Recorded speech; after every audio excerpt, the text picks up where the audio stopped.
right, welcome to our conversation about Messy Church. This morning, our first presenter, sharer, whatever, is Tiffany Newsom from Laingsburg, UMC, Reverend Tiffany Newsom. And yeah, I'm really excited to hear what you have to say, Tiffany. So I'm just going to turn it right over to you. All right. So, post-COVID, our church was really struggling with how to do ministry with young people in our church. We didn't really have the critical mass to be doing Sunday school and these sorts of things. So we sought out an alternative. And actually, it was the lay leadership of my church that pursued the idea of Messy Church. We started about a year and a half ago. We attended a training event, which I think is super duper helpful. A training event put on by Messy Church. It was relatively inexpensive, actually, even adding travel. It was a really wonderful opportunity for some of the laity in our church to come together, bond, and grow together. Our biggest challenge was that we did not receive a whole lot of engagement from the community. We did advertise and we did send stuff out and put things in the newspaper and had yard signs and but yeah, we never really got people. So we opted to retire the program just last month. But we did have a cultural shift in the congregation, which was really helpful from this. We introduced different components of Messy Church to the congregation in regular worship. That's one of the things they teach you in the training session is you've got to figure out how to communicate to your regular church people what Messy Church is. And we chose to do that by incorporating one or two aspects of Messy Church into worship over the course of 5 weeks. And then we had a Messy Church session as our Sunday morning worship one time. Since then, the congregation has become really flexible about incorporating different activities into worship, which is really, really awesome. We almost always have some sort of a craft station for people to be able to do an activity of some sort during worship, which is really helpful for parents that bring their children. But some of the older folks participate too. So it's been really good, a really good way to incorporate different learning styles into worship.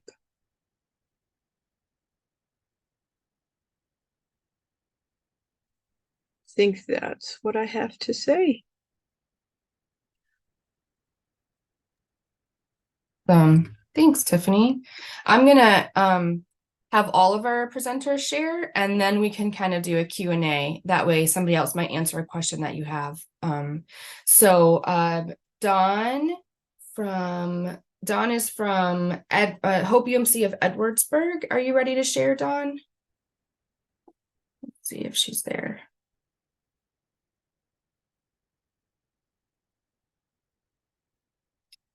All right, I'll give Dawn a minute and I will go ahead and share. I reached out to several people and I reached out to several people and heard back from a few, and that one of them couldn't come, but she sent me some information that I think is helpful for our conversation. So this is from Lori Sykes at Alma UMC, which is north of Lansing. She said, Alma UMC is an aging congregation seeking to reach people for Christ. We felt there was a need to reach out to those in our community who are marginalized or dealing with life challenges that place them in difficult circumstances. There was also a need to create a space for those who are unchurched or who have been turned off by church, providing a worship experience that was less structured, more interactive, and provided the opportunity for children and adults to worship together. Other key considerations: developing personal relationships was key. Removing financial and childcare barriers was also important. Also, coming out of COVID, we sought to provide a new worship and fellowship experience for existing church members and those who had not returned due to COVID concerns. Finally, we sought to engage our volunteers in team-related ministry and get them back in the game after the long pause of COVID. Positive outcomes. It's been 1 year since our launch, and we continue to welcome new people every time we gather, which brings great energy to the ministry. Over the months, God has grown a second autonomous worshiping community at our church. Further, the Messy Church team has learned to work together to develop and promote the ministry and is without a doubt the most highly functioning group of the church. The sense of ownership and commitment is a blessing that's paying dividends in other areas. The challenges: the biggest challenge at this stage is to find ways to keep innovating to avoid stagnation. So some general info about their program. We structured our service around a meal, a message, and a mess. All aspects of the service are appropriate for all ages. The service is scheduled once a month for 1.5 hours. Our planning team has 4 focus area sub-teams: administrative, welcome, advertising, registration, meal planning, crafts, activities, the messy part, and worship. Startup suggestions: visit someone else's Messy Church service for ideas and flow, then tweak it for your situation.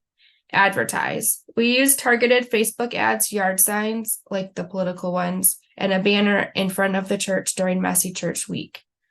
Do a trial run on a Sunday morning to help the congregation get the idea. They don't all have to get involved, but they will all benefit from understanding the ministry. You can ask people to make a pledge to financially support it at that time. And finally, cast a vision. It's worship. It's creating a new congregation. It's for all people, all ages.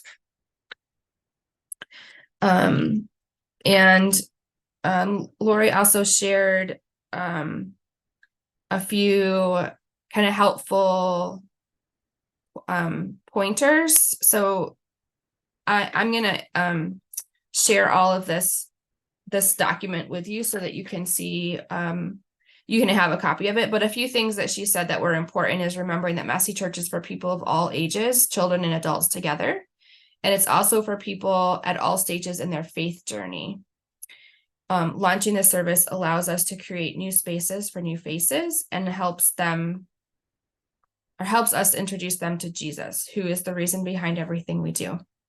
What will Messy Church look like? 30 minutes for a simple meal, 20 minutes for worship, 30 minutes for crafts and activities, and 10 minutes for closing. They have a launch team of 8 to 10 people who assembled, and together these persons will develop the service and recruit volunteers to assist.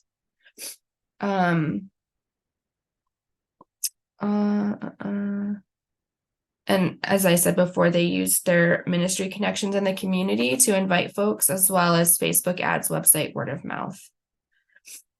And thinking about a budget,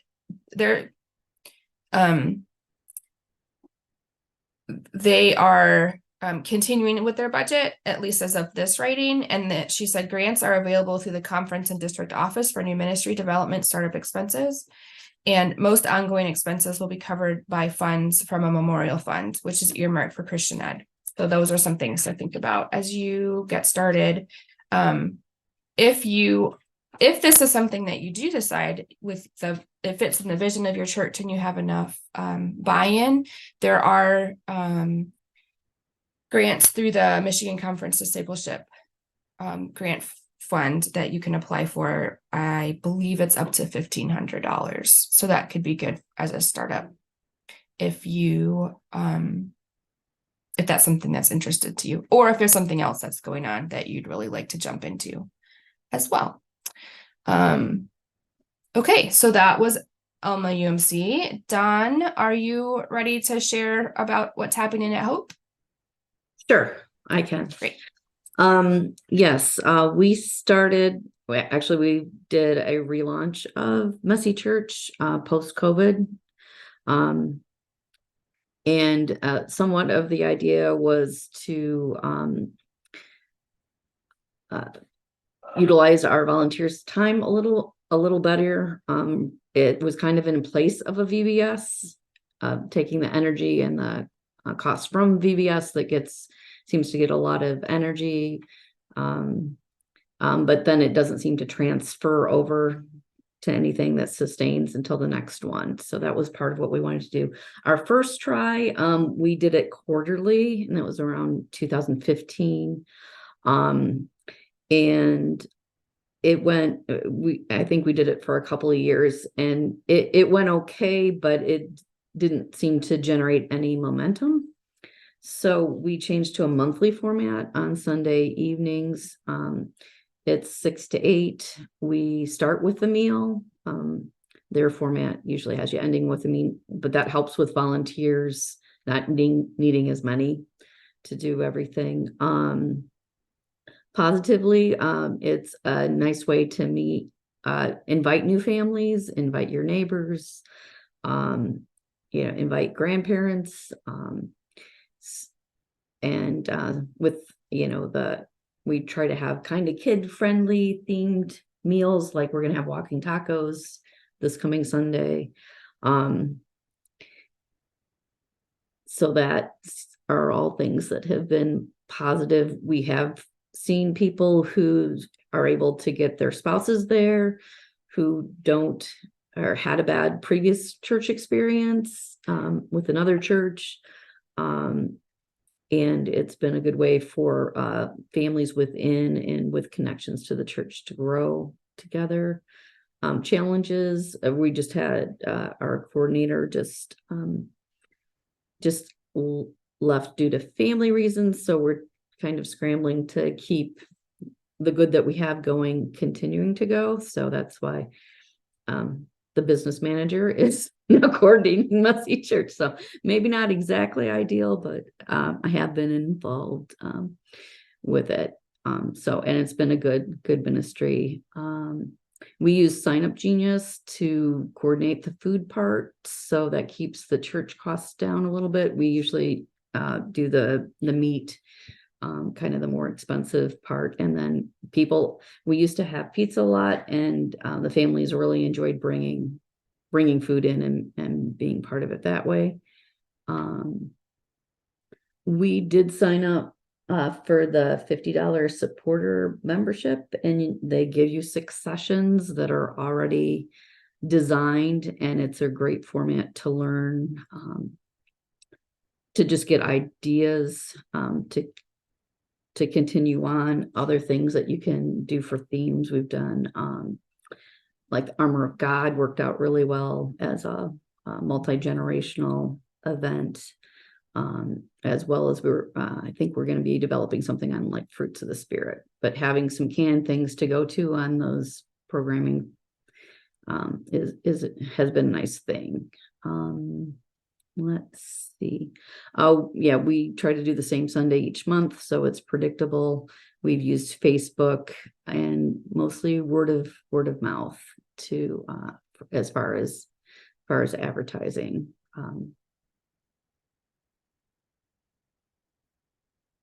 I think I covered most. It's been a good thing for our church and getting families involved. And we actually, what's been kind of cool is we've had some people who are interested in learning on, to help lead and teach. So we've also been able to expand our people who are interested in learning Christian education, and it felt like maybe a more comfortable environment than maybe doing Sunday school on their own. So that's been another positive thing for our church. Awesome. Thanks, Don. Tiffany. What questions do you have? I think I probably went backwards, and I should have said that Messy Church. Does everybody know what Messy Church is? Some, yeah, some no. Okay. Messy Church is I explained it a little bit with Lori, but it's a different way of approaching worship where it's very intergenerational, and it includes a messy part. So there's worship with and Tiffany and Dawn, you can jump in here too, but it includes some scripture and some teaching and some song music, and then it moves into a space where people can do a craft or do an activity together that draws out from the worship. Does that capture it? Okay. And because it's intergenerational, it appeals to a wide range of people, and it invites relationship and building on relationship. So that's just like the briefest of overviews of Messy Church. And Messy Church has a really great website and support systems. And I just put the link in the chat box, but I will share that with the recording also. So what questions do you have, or what wonderings do you have?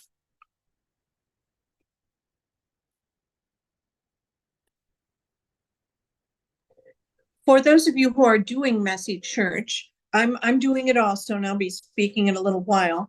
How many of you do the meal first? Because that's really interesting to me. I was kind of following their training and doing the meal last.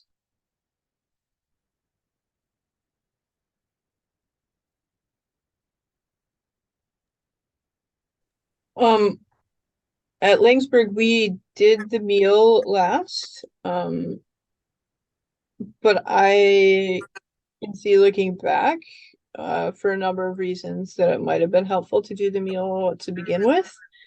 When we did have kids attending, they were often hungry when they got there, and not super excited about waiting an hour before the food.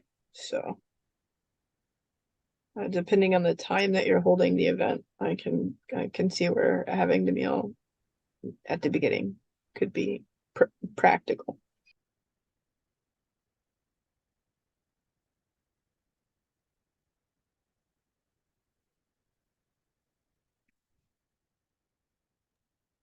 Adrienne, would you like to share your experience of Messy Church?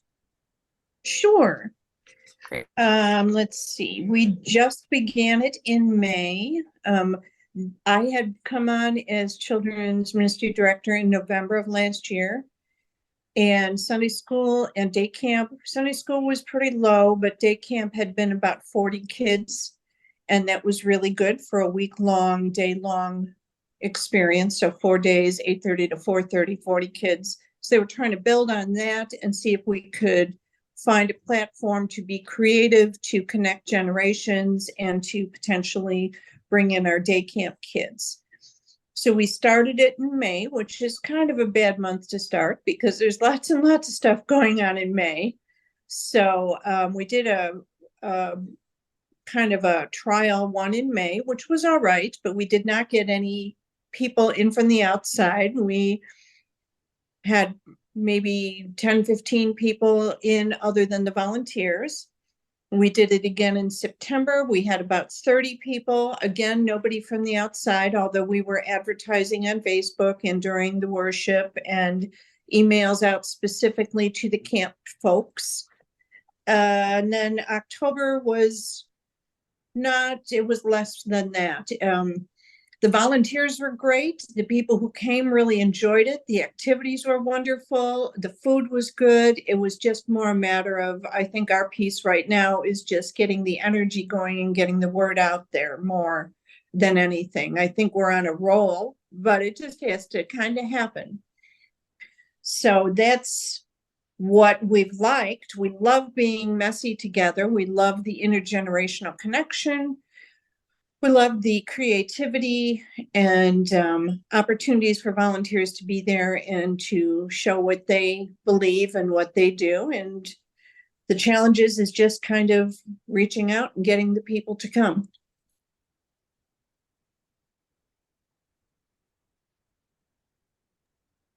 Thanks, Adrienne. So we've heard a couple of like different experiences from we tried it and it didn't work, which is a valuable point of perspective. I don't want to I think that's a really valuable perspective. It didn't work right now.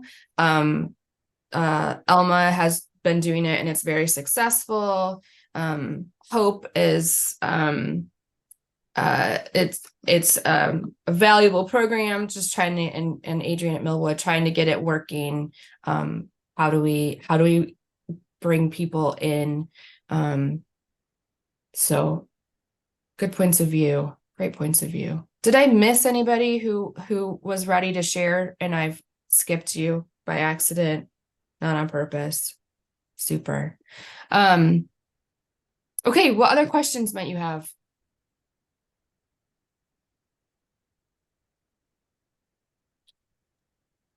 For those who've been successful at this, what has been your most successful themes or activities that got all the people involved?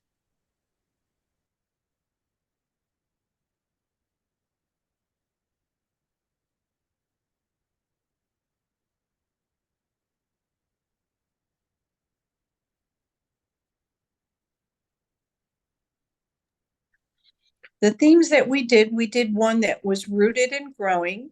We did a new beginning. And this last one we did was All Together Now.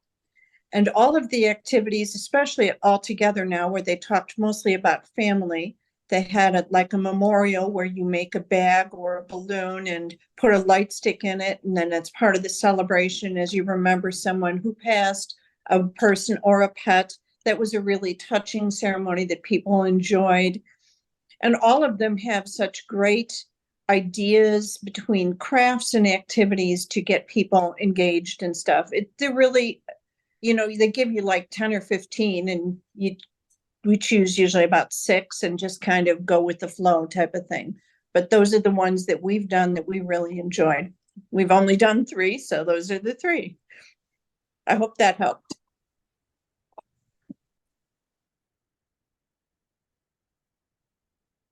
Yeah, we did an Armor of God one that was fun. So the kids made, or anybody who wanted to, made shields.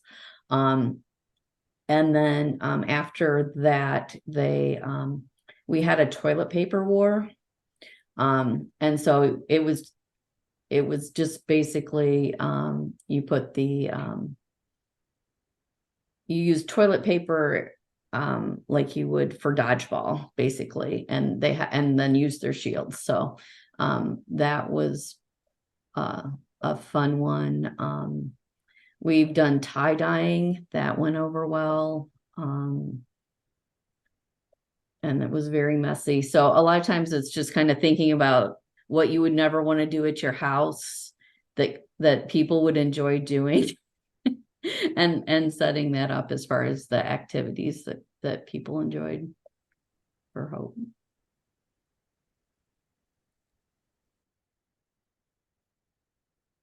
I think one of the things that, if I'm going to say we learned something, one of the things that I think is really important is that whatever theme you choose, it connects to everyday life experiences. So the All Together Now one that Adrienne described, is a perfect example. you know, everybody has lost somebody or a pet in their life, and to come together and acknowledge that, you know, God enters into that space too, and not just, you know, the Sunday morning where we all have to pretend like everything's okay.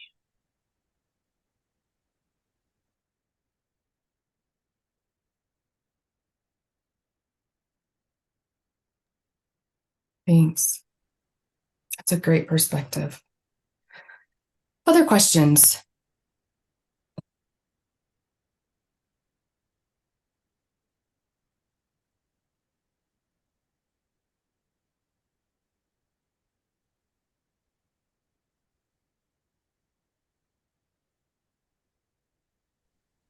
I was going to ask something.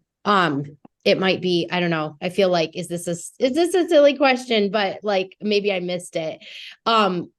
Just kind of trying to understand even like what this looks like. So where do you get, like you said, all together now, and like several of you said, oh yeah, we've done that one. Like where's that come from? Is this like something that you're purchasing? I guess I'm not understanding that detail of it.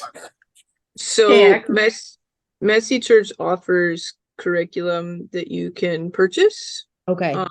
I think it was Adrienne or Dawn that said, when you get the membership, you get a certain number of free ones. If you have a really creative team that, you know, used to put together their own Sunday school curriculum and things like this, like, those are great people to lean into. And you know, you just come forward with a theme. We did one on caring for creation, and then, you know, you come up with crafty activities that go along that line. So then if it's like, if you're creating your own, are you, I know you said like connecting it to real life, are you connecting it at all to like a sermon series that might be going on within the greater church? Are you connecting it like seasonally? Any of those kind of thoughts too? So we did a lot of ours seasonally. So like in February, our Messy Church was like 2 days before Valentine's. So we had one, you know, focused on God's love and what does that look like. And we did hearts, and we wrote cards to people in the congregation, or people could write cards and take them home, give them to whoever they wanted. So yeah, it can be a theme for the season. Like rooted and growing would be a good thing to do in the spring when the flowers are starting to come up and the trees are starting to bud, right? Okay. So lots of different ways to do it. I think one important thing, and I think in Lori's report, she was really clear, like the Messy Church community and congregation is separate and distinct from Sunday morning. You can connect, you know, your themes, so that your volunteers who are regular Sunday morning attendees are feeling the connection. But the vast majority of your congregation is probably not going to participate in Messy Church. Messy Church is going to be its own community. Okay.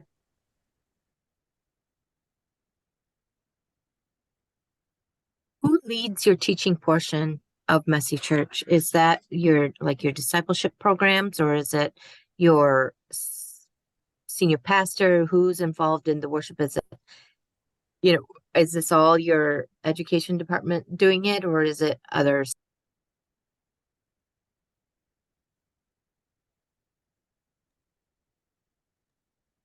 At Laingsburg, I did most of the theme choosing and the teaching portion, and then I leaned into the lay leadership for the craft ideas and for any kind of music component, because I don't sing. But I can see in many contexts where the pastor would not need to be in the role of teaching if you have really wonderfully gifted people who want to do that. In our case, I gathered volunteers and a team to, like, for each one who want to be part of it, like a table craft. So they give the instructions and then they give you a printout that you can put on the table that describes what the craft will be. So those volunteers came from the general church. And then I would do the celebration. The pastor would do a song, so he was there also. And then we'd have a kitchen team. So all of those were people from the general church, so that it was kind of fun because we got lots of ages and it wasn't just one particular group of people. It wasn't just the people who always work with kids, but it was the people, perhaps, like we have a really large choir, and those people who are in choir, because we only have one worship service, are not able to help on Sunday morning. And a lot of them are retired teachers and want to work with kids. So then they have an opportunity on a Tuesday night once a month to work with kids and to use their creativity to connect and build and that type of thing. So that's how we came up with our team. It just made sense to give those people who have all that experience an opportunity to share and grow in the future. Yeah, at Hope, we ended up using our would normally give the theme and the message as far as that went, and they kind of wanted to be involved as far as a connection into this kind of new developing community. So if there are needs in the future within that group, that they already have an opportunity to like know who the pastor is and kind of break that barrier. So we found that to be kind of a helpful thing. And it also gave some credibility, I think, to the launch, and it's helped with transition, because we've just gone through a pastor transition in July. So it was a way for our new pastor to meet this kind of separately developing community as well.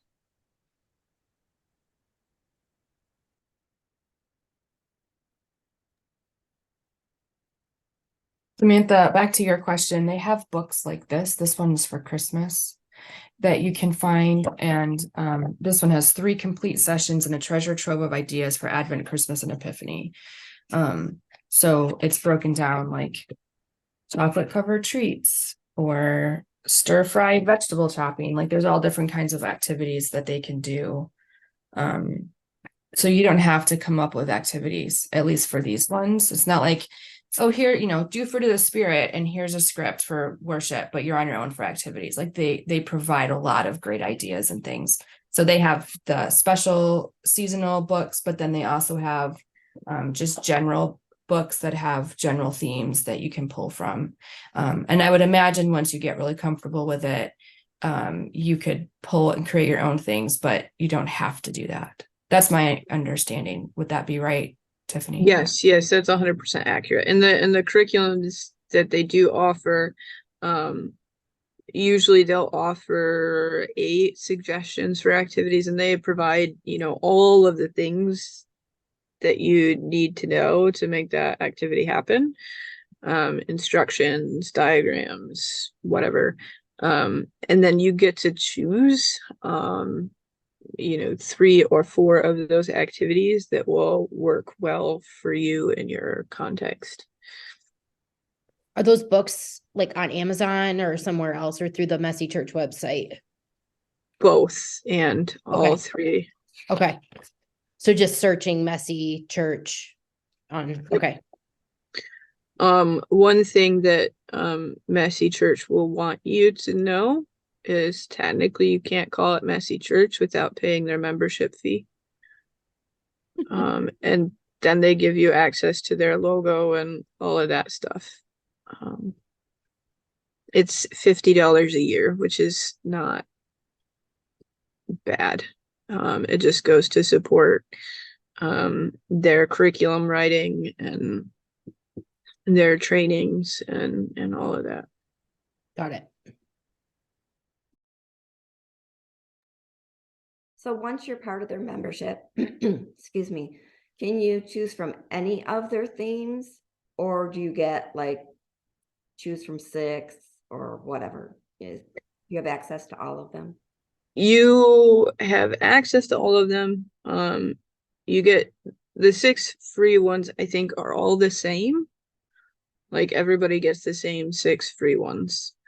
But then you can pay for a curriculum for any given month. Say you decide you want to do a theme on the armor of God, but you have no idea what to do in terms of crafting activities, in terms of the message or music. Then you can look and see if they have a curriculum on that. They do. Usually they're just like $10. The ones that you can download off the website.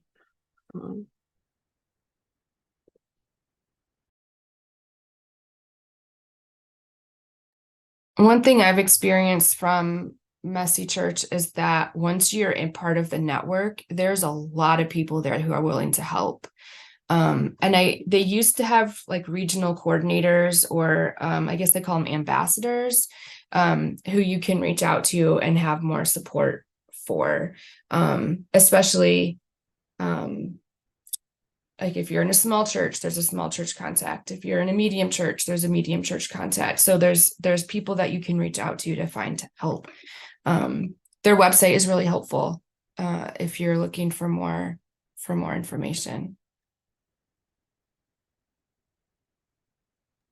One other thing I Okay. was just thinking about is, so like the people that have implemented this, was your focus mostly on trying to like reach out within the community and bring new, fresh people in? Or was it like trying to meet the needs of like those who were already coming and doing regular like programming and stuff? Because I'm thinking we have like a couple of things that happen here already that kind of like look like this, but aren't called this.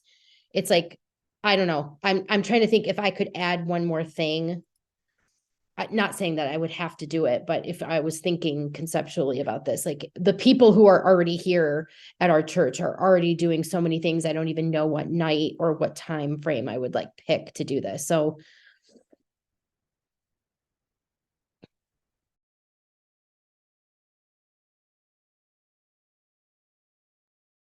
You go say the original question part again. yeah, just like, were you focusing mostly on like new people coming in, or was it on like who's already here at church and we're going to like try to expand for a new opportunity for them? Okay, brilliant. Thank you. Both.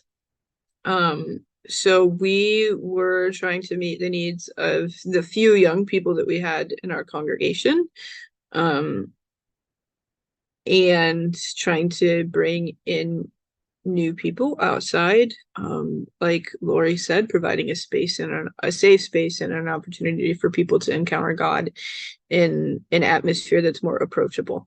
Our third rationale was to appease the congregation that was upset that we were no longer doing VBS. Because we did VBS 2 years in a row and had 3 kids.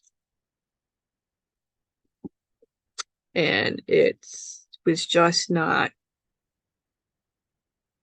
it was disappointing for the volunteers. It was too much work and energy. And we decided to direct our energy elsewhere. So this was sort of as a replacement for VBS. For those of you doing it, what type of geographical setting are you in? Are you in a setting where you have churches on every corner and there's lots of opportunity within your geographical location for people to have a church experience, or are you more remote and a lot of unreached people? Kind of, what is your set?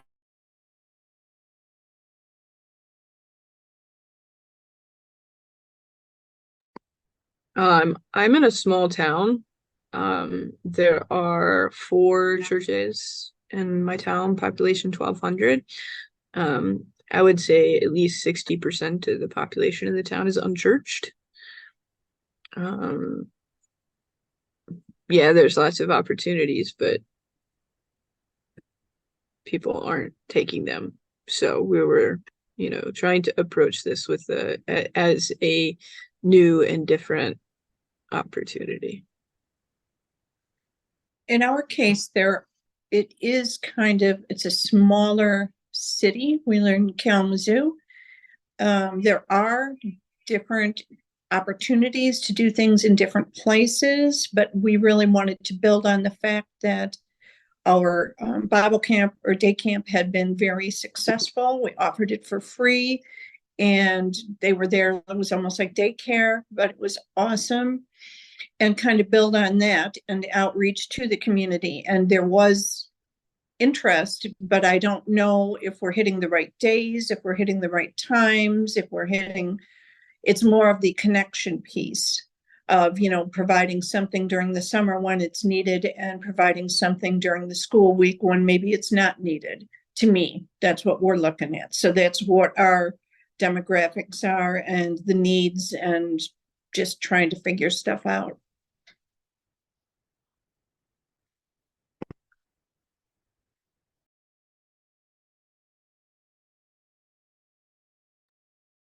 Where do you hold Messy Church in your space in the church? Do you hold it in the fellowship hall, the sanctuary, multiple places? Do you move around? One of the things they will recommend to you if you attend one of the trainings is not to move around, is to keep it sort of in one location.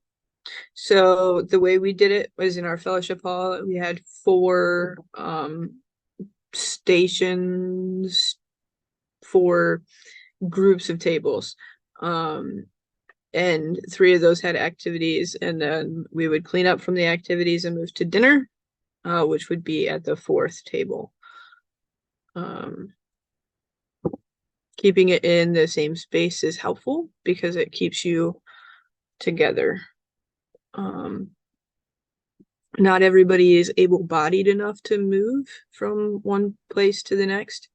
If somebody's still working on a craft activity, but they want to listen while you're doing the message and the music, the worship portion, they can do that if it's in the same room. So we chose to do it in the fellowship hall. It could be done in the sanctuary if your sanctuary is a versatile space.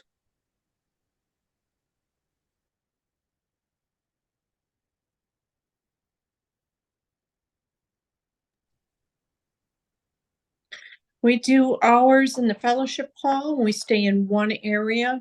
We have 6 tables set up for crafts, and then we have like 10 tables set up for meals. So we move from one area to the next. We do our celebration in the midst of the crafts, or we move out into the hallway where it's darker. That's what we did for this last memory one, since we had glow sticks and everything. It made sense. The kitchen's right there, so everything just made sense. And again, mobility issues, you want to keep that in mind. And you also want to, if you're having preschoolers, having an area for them and knowing that you can kind of control them as needed because they don't get into quite everything. So that's what we did.